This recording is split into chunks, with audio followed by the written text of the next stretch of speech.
I'll ever look at your significant other. Like, damn. I left all my hoes for this. We begin here at 5 with a family sharing their grief after a mother of 6 was shot and killed in Sandusky. Thank you for being here with us. I'm Katie Houston. And I'm Damon Maloney. This happened last Wednesday, and tonight the woman's husband faces charges. News 5's Maya Lockett spoke with the family about their loss and how they're hoping to move forward. To know my sister was to love my sister. My sister, she was amazing. Anita Perry shares the good memories of her sister, Rolanda Perry Watkins. Her mother skills, top of the charts. Everything that she did was for her kids. It's what she holds on to in order to keep going after losing her little sister just last week. I'm still in disbelief. I'm shocked. I really don't know how I'm feeling. I'm just one day at a time. Imagine coming home after a long day. The kids need dinner, homework needs checking, the house needs tidying. For Rolanda Perry Watkins, that was every single day, and she handled it with grace, with love, and with a smile that her family says could light up any room. But on February 4th, 2026, that home on Sycamore Street in Sandusky, Ohio, became the scene of an unimaginable horror. And the person responsible for what happened next wasn't a stranger hiding in the shadows. He was someone who was supposed to protect her. At 5:38 in the evening, Sandusky police received a call about gunshots fired at a residence in the 700 block of Sycamore Street. When they arrived, they found a 32-year-old woman, a mother, a daughter, a sister, lying inside the home, struck by 3 bullets. By the time her family reached the hospital, Rolanda Perry Watkins was already gone. And the man police say pulled the trigger, he was still inside that house, barricaded on the 2nd floor, armed with a knife, having apparently turned the weapon on himself. Today we're going to talk about Rolanda, who she was, what happened to her, and the 6 little girls she left behind who now have to grow up without their mother. This is her story, and it deserves to be told. Rolanda Perry Watkins was, by every account, a force of nature. At just 32 years old, she was already doing what many would consider a superhuman job, raising 6 daughters, 6 little girls. And she wasn't just keeping them fed and housed, she was present, she was devoted, she was everything. Her sister, Anita Perry, described her in words that are hard to hear without feeling something deep in your chest. To know my sister was to love my sister, Anita said. She was amazing, and if you needed help, she was going to find a way to do it. And as a mother, she was off the chain. Everything that she did was for her kids. Think about that for a moment. Everything she did was for her kids. Rolanda was the kind of woman people gravitated toward. She cooked, she danced, she knew things, and she shared that knowledge generously. Her sister says she taught her so much over the years. She was a Sandusky woman, rooted in her community, living a life that revolved around family. Her daughters were her world, her purpose, her reason. And like so many victims of domestic violence, Rolanda's story didn't begin on February 4th. There were signs, there were struggles, there were quiet moments behind closed doors that the outside world didn't see. But whatever was happening inside that marriage, Rolanda kept showing up for her girls every single day. Until the day she couldn't. February 4th, 2026, a Wednesday, early evening in Sandusky, Ohio. The kind of ordinary winter day that no one pays attention to until something breaks the silence. At exactly 5:30 p.m., the Sandusky Police Department received a call reporting gunshots fired inside a home on the 700 block of Sycamore Street. Officers responded immediately. When they arrived at the home, the scene they encountered was already dire. Inside, they found a woman, Rolanda Perry Watkins, suffering from multiple gunshot wounds. 3 shots, 3 bullets, confirmed later by an autopsy conducted at the Lucas County Coroner's Office. The Sandusky Fire Department assisted in transporting Rolanda to a local hospital Firelands Regional Medical Center. Every effort was made to save her life. It wasn't enough. Rolanda Perry Watkins was pronounced dead from her injuries shortly after arriving at the hospital. Back at the scene on Sycamore Street, police had already encountered the suspect. Jerry L. Watkins, III, Rolanda's 37-year-old husband, was still inside the home. But he wasn't cooperating, he wasn't surrendering. When officers entered the residence, Watkins allegedly confronted them, armed with a knife. Then he retreated. He moved to the second floor of the home, barricaded himself inside a bedroom, and refused to come out. For a tense period, police and members of the Sandusky Special Response Team surrounded the home and tried to negotiate. Then came the grim discovery. Watkins appeared to have turned the knife on himself, suffering what police described as apparent self-inflicted injuries. Eventually, he was taken into custody. He was transporting to a hospital for treatment of those self-inflicted wounds. Once medically cleared, he was released directly into police custody. Meanwhile, in another part of the city, Rolanda's sister Anita received a phone call.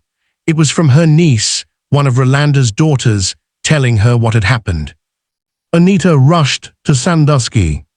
By the time she arrived, her sister was already gone. "I am in disbelief. I just can't believe this, and I don't know what I feel," she said. So who is Jerry L. Watkins, III? At 37 years old, Watkins was Rolanda's husband. These weren't strangers. This wasn't a random act of violence. This was a crime that took place inside the walls of a family home, the same home where Rolanda was raising her daughters. Following his arrest, Watkins was charged with murder. He was booked into the Erie County Jail, where he remained as the investigation unfolded. Now here's the part that makes this case even harder to process. Rolanda's family knew the marriage had been struggling. "We knew she was going through marital problems," Anita Perry told reporters, "but not to this extent. I've spoken to both before and no one expected this. No one expected this." Those words say so much about how domestic violence operates. It rarely announces itself. It rarely gives warning signs that are obvious enough to predict the worst. The family knew there was tension. They knew the marriage wasn't in a good place, but they did not see this coming. And that speaks to a painful truth that we see in case after case, year after year, that the line between a troubled relationship and a deadly one is often invisible until it's crossed. When Anita arrived at the Sycamore Street home after her sister's death, she says she tried to speak to Watkins, to look at him, to understand, but her focus quickly shifted to the children.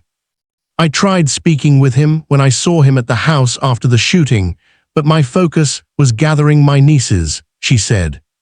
6 little girls, 6 daughters, left without their mother on a February evening in Ohio. And while Anita still carries questions that may never be fully answered, she's channeling her grief into something powerful. "I just want to know why," she said. "How could you?" As for motive publicly, that remains unclear. No official motive has been released by law enforcement. The investigation is ongoing. Whether there were prior incidents of domestic violence on record, restraining orders, or police calls to that address, those details have not been made public as of this video.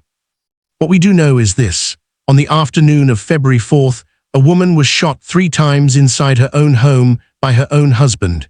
She died, and he barricaded himself inside that same home, seemingly unwilling to face the consequences of what he had done. That is the story of Jerry L. Watkins, III, at least for now. His case is working its way through the system, and while justice may feel slow, it is coming. The Sandusky Police Department moved quickly on this case. Officers were on scene within minutes of the 5:38 p.m. call. The crime scene was secured. Watkins was arrested that same evening. An autopsy was conducted the following day at the Lucas County Coroner's Office, confirming Rolanda had sustained 3 gunshot wounds. Sandusky Police Chief Jard Oliver spoke to reporters and confirmed the key facts: the shooting, the standoff, the arrest. He confirmed Watkins displayed signs of self-inflicted injuries at the scene. Multiple news outlets, including Fox 8, News 5 Cleveland, and 13 ABC, covered the story in the immediate aftermath, bringing Rolanda's name to a wider audience. As of the time of this video, the investigation into the full circumstances of the shooting remains ongoing. Law enforcement has not publicly released details about what led up to the shooting in those final moments on Sycamore Street, whether there was an argument, a confrontation, or a series of events that escalated. What we do know is that police are urging anyone with additional information to contact the Sandusky Police Department's Detective Bureau. There are no known accomplices. This appears to be a domestic homicide, one perpetrator, one victim, and 6 children who witnessed the collapse of their world. The twist in this case, if you can call it that, isn't a dramatic plot turn. It's something more quietly devastating. It's the fact that Rolanda's family had seen this coming, at least partly. They knew the marriage was troubled.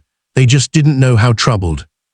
In domestic violence cases, that's often how it works. The family is aware, the community senses something, and yet the system isn't always able to intervene before it's too late. If there's a lesson in this case, it's one we need to say out loud more often.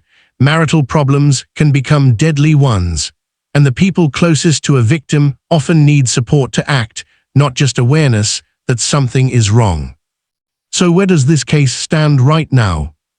As of February 2026, Jerry L. Watkins III has been charged with murder and is being held in the Erie County Jail. The case is in its early legal stages. No trial date has been publicly set. No plea has been publicly entered. What that means is that the legal process, slow as it often is still moving. Prosecutors have a job to do, and the hope of Rolanda's family is that it will be done completely and that justice will be served in full measure. In the meantime, Rolanda's community has come together in ways that are genuinely moving. A balloon release was held in her honor at the Sandusky Justice Center, a gathering of people who came to say her name, to grieve, and to celebrate who she was.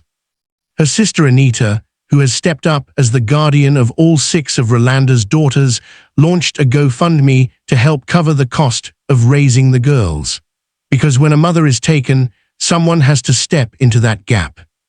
"I got them Barbies. We're going to make sure they are together," Anita said. "I feel like I owe my sister to do that. I'm going to raise them just like she would, and it's going to be hard, but I'm going to jump through every hurdle to make sure it's done." That is love. That is family. That is what community looks like when it shows up. But there's more that still needs to happen.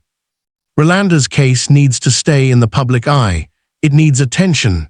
It needs people like you watching this right now to say her name, to share her story, to not let her be reduced to a statistic in a domestic violence report. Because she wasn't a statistic. She was a dancer, a cook, a teacher, a mother. She was Rolanda. If you or someone you know is in a dangerous domestic situation, please don't wait. Reach out to the National Domestic Violence Hotline at 1-800-799-7233. Call 911. Tell someone. The call you make today might save a life. And if you have any information about the events of February 4th, anything at all, please contact the Sandusky Police Department's Detective Bureau. Let's make sure this case gets every piece of the truth it deserves. Rolanda Perry Watkins was 32 years old. She had 6 daughters who called her Mama. She had a sister who would walk through fire for her. She had a community that loved her. She deserved a long life. She deserved to watch her daughters grow up. She deserved better than what happened on that February evening on Sycamore Street. We say her name, we tell her story, and we don't stop until justice is fully served. Rest in peace, Rolanda. Your girls are loved. Your memory is not forgotten. Speech balloon viewer engagement question. Rolanda's family said they knew about marital problems, but didn't expect this.